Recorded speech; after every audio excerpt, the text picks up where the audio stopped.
तो सवाल उठता है कि 2.5 दिन के सांसद को पेंशन और जो अर्धसैनिक पूरे देश की चाक चौबंद चौकीदारी कर रहे हैं उनकी पेंशन बंद और सैनिक बलों की पेंशन बहाल करो।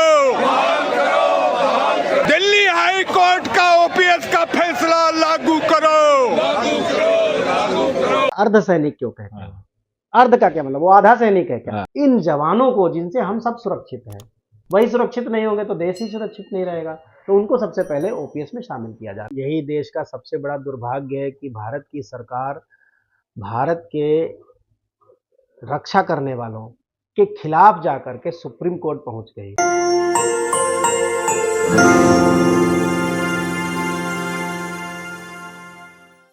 देश में दंगाइयों से निपटना हो या नक्सलियों से, पैरामिलिट्री फोर्स जिसे अर्धसैनिक बल के नाम से भी जाना जाता है, बड़ी महत्वपूर्ण भूमिका होती है। हर समय देश के दुश्मनों के सामने गोलियों को झेलते हुए पैरामिलिट्री दिखाई दे जाती है। देश में चाहे निष्पक्ष चुनाव करवाने हो, दंगाइयों से निपटना हो या फिर नक्सलियों से देश को आजाद करवाना हो, ये तमाम ऐसी जगह है जहां पर आप पैरामिलिट्री फोर्स यानी इस तरह के सैनिकों को आमतौर पर देखते हैं। यह अर्धसैनिक बल के जवान तो देश के दुश्मनों से लड़ रहे हैं, लेकिन इनसे देश की सरकार ही लड़ रही है।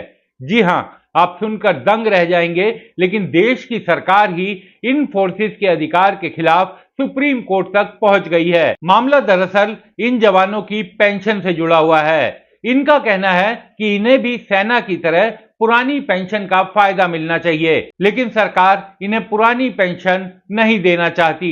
दिल्ली हाईकोर्ट ने इन अर्धसैनिक बलों के फेवर का जजमेंट भी सुनाया, लेकिन बावजूद इसके उसे सुप्रीम कोर्ट में सरकार ने चुनौती दे दी। अब इन पैरामिलिट्री फोर्सेस के जवानों की एकमात्र उम्मीद देश की सुप्रीम कोर्ट बची है। पिछले दिनों जंतर मंतर पर इन्होंने प्रदर्शन भी किया। पहले देखिए वहां का इनका दृश्य। दोस्तों, आज हम जंतर मंतर पे आए हैं पैरामिलिट्री जवानों के लिए कि उनकी पेंशन के हक में दिल्ली हाई कोर्ट ने फैसला दिया 11 जनवरी 2023 को, और अभी तक लागू नहीं हुआ। नक्सलवाद से सीआरपी लड़ रही है, बीएसएफ बॉर्डर पे लड़ रही है, तो हमारी पेंशन क्यों नहीं? और कैडर ऑफिसर के फैसले के बारे में बताइएगा जरा, जो हिस्टोरिकल डिसीजन दिया। अभी 23 मई 2025 को ओजीएस के सपोर्ट में सुप्रीम कोर्ट ने फैसला दिया है। उस फैसले को सरकार जल्दी से जल्दी लागू करे, जिससे हमारे कैडर अधिकारियों को टाइम पे प्रमोशन मिल सके। ADG HR Singh alliance president की यहाँ मांग है कि जो ओजीएस का फैसला लागू किया जाए और सैनिक बलों की पेंशन बहाल करो, और सैनिक बलों की पेंशन बहाल करो, ये पूरे देश में आवाज जाए। अरे सीआरपी की पेंशन बहाल करो, बीएसएफ की पेंशन बहाल करो, आईटीबीपी की पेंशन बहाल करो। केंद्र सरकार अर्धसैनिक बलों के साथ सौतेला व्यवहार बंद करो, एसएसपी की पेंशन बहाल करो, दिल्ली हाई कोर्ट का ओपीएस का फैसला लागू करो। अभी पिछले दिनों ही दिल्ली हाई कोर्ट ने असम राइफल्स के एक मामले में भी सरकार को निर्देश दिया कि वो जल्द से जल्द असम राइफल्स के मामले में कोई फैसला ले, क्योंकि याचिका में ये कहा गया था कि हमें भी सेना की तर्ज पर पुरानी पेंशन और तमाम वेतन भत्ते के लाभ दिए जाएं। दिल्ली हाईकोर्ट ने सरकार को कहा कि वो तय समय सीमा के भीतर इस मसले पर फैसला ले। इस जजमेंट के बाद एक बार फिर पैरामिलिट्री जवानों को ये उम्मीद जाग गई है कि शायद उन्हें उनका अधिकार मिले, पुरानी पेंशन जिसके लिए वो लगातार लड़ रहे हैं। अर्धसैनिकों को हमारे जवान जो सीआरपी, बीएसएफ, आईटीबीपी के जवान जिनकी पेंशन नहीं है और जो सरहदों की चाक चौबंद चौकसी कर रहे हैं, सीआरपी नक्सलवाद को खत्म कर रही है। मालूम है ना, नक्सलवाद को माननीय अमित शाह के सपने को पूरा कर रहे हैं। आए दिन शहीद हो रहे हैं। तो सवाल उठता है कि 2.5 दिन के सांसद को पेंशन और जो अर्धसैनिक पूरे देश की चाक चौबंद चौकीदारी कर रहे हैं उनकी पेंशन बंद। आज तक से ये पूरे हिंदुस्तान में मैसेज जाए कि भाई पैरामिलिट्री जवानों की पेंशन होनी चाहिए, बुढ़ापे की लाठी। यूं तो देश भर में पुरानी पेंशन के लिए सरकारी कर्मचारियों के अनेक संगठन लड़ाई लड़ रहे हैं। उनका केंद्र सरकार के साथ कई बार बातचीत भी हो चुकी है। जंतर मंतर पर कई धरने, आंदोलन, प्रदर्शन भी हो चुके हैं। इस मसले पर हमने पुरानी पेंशन के लिए आंदोलन चला रहे NMOPS के अध्यक्ष मंजीत सिंह पटेल से बातचीत की, वो भी आप सुनिए। एक सवाल आपसे मंजीत जी, क्योंकि जो अर्धसैनिक बल हैं वो भी आप लोगों के साथ हैं, वो भी बेचारे संघर्ष कर रहे हैं देश की सीमा पर, वो भी उसी तरीके से लड़ते हैं, उसी तरीके से रक्षा करते हैं हम लोगों की, लेकिन उनकी पेंशन को लेकर के मुद्दा नहीं सुलझ पा रहा। हाई कोर्ट ने उनके फेवर का फैसला दिया तो सुप्रीम कोर्ट में चुनौती दे दी। अब असम राइफल्स के मामले में दिल्ली हाई कोर्ट ने कल परसों कहा है कि 3 महीने के अंदर सरकार इस मसले पर फैसला ले। उन्होंने भी मांग की है कि हमें सेना के एतबार पेंशन मिलनी चाहिए। तो इस मामले में सरकार का रुख बड़ा संवेदनहीन, जो पूर्व सैनिक हैं वो लोग ये कह रहे हैं। ये देश का दुर्भाग्य है कि सबसे पहले मैं कहूंगा कि उन्हें अर्धसैनिक क्यों कहते हैं। अर्ध का क्या मतलब, वो आधा सैनिक है क्या?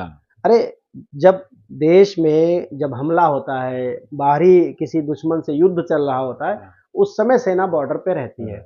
उसके अलावा यही पैरामिलिट्री बॉर्डर पे रहती है। और हर रोज जितनी भी आपके पास सूचनाएं आती हैं कि कौन कहाँ शहीद हो गया, उनमें से 90% यही लोग होते हैं। तो पहली बात, उन्हें अर्धसैनिक कहा जाना बंद किया जाना चाहिए। अर्धसैनिक नहीं है, पैरामिलिट्री फिर भी एक शब्द ठीक लगता है, लेकिन अर्धसैनिक तो वो उपयुक्त ही नहीं है। वो भी सैनिक हैं, उनके बराबर ही काम करते हैं, उनके जैसे उनके वेतन भत्ते और सुविधाएं होनी चाहिए। और ये मैं तो स्वागत करता हूं कि माननीय हाईकोर्ट दिल्ली ने जो एक कल डिसीजन दिया है कि असम राइफल्स के संदर्भ में, और सरकार को कहा है कि 4 हफ्ते के अंदर ये तय करें कि उनकी पेंशन, वेतन, भत्ते सब कुछ सैनिकों की तरह होने चाहिए।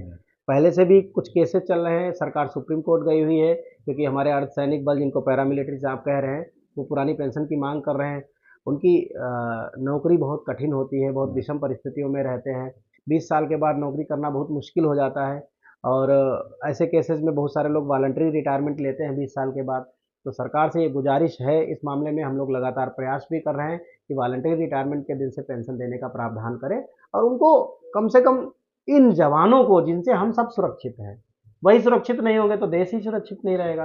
तो उनको सबसे पहले ओपीएस में शामिल किया जाना चाहिए। उनका बेसिकली उनका ये भी कहना है कि भाई चाहे नक्सली को खत्म करने की मुहिम हो सरकार की, या फिर बॉर्डर की बात हो, वो भी सेना के साथ कंधे से कंधा मिला करके शामिल होते हैं। और नक्सली मूवमेंट को मिटाने में तो हमने देखा है किस तरह की भूमिका पैरामिलिट्री करते हैं। हाँ, तो उसके बावजूद, और उनका यही कहना है कि सरकार इस मसले पर उनकी तरफ बिल्कुल देखना ही नहीं चाहती, और कोर्ट ने फैसला भी दे दिया, उसको भी आपने चुनौती दे दी ऊपरी कोर्ट में, और ऊपरी कोर्ट में अब मामला अटका हुआ है। विक्रांत जी, यही देश का सबसे बड़ा दुर्भाग्य है कि भारत की सरकार भारत के रक्षा करने वालों के खिलाफ जाकर के सुप्रीम कोर्ट पहुंच गई, और वो भी किस लिए? उनकी पेंशन के खिलाफ।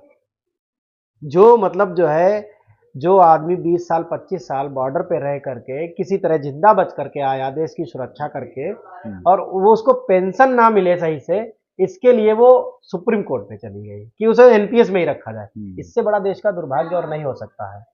आप खुद ही सोचिए, क्या ये पैरामिलिट्री फोर्सेस, इनको जिन्हें अर्धसैनिक बल कहा जाता है, क्या सच में ये आधे सैनिक हैं? काम तो ये पूरे सैनिक जितना करते हैं, चाहे सीमा पर गोली खानी हो या फिर नक्सलियों से किसी भी ऑपरेशन के दौरान सामना करना हो। क्या ये जवान पैरामिलिट्री फोर्स जिन्हें कहा जाता है, इनके किसी भी तरह से खतरा सेना के जवानों से कम है? तो फिर इन्हें अधिकार कम क्यों? उम्मीद की जानी चाहिए कि सुप्रीम कोर्ट जल्द ही इनके मामले में अंतिम फैसला देगी और सरकार इन्हें इनका हक जरूर मुहैया करवाएगी। उम्मीद है सुप्रीम कोर्ट जल्द ही इनके मामले में अंतिम फैसला सुनाएगी, ताकि इन्हें इनका अधिकार मिल सके। इस खबर में फिलहाल इतना ही। आप सभी से अनुरोध, दास स्वतंत्र के साथ अपना साथ बनाए रखिए।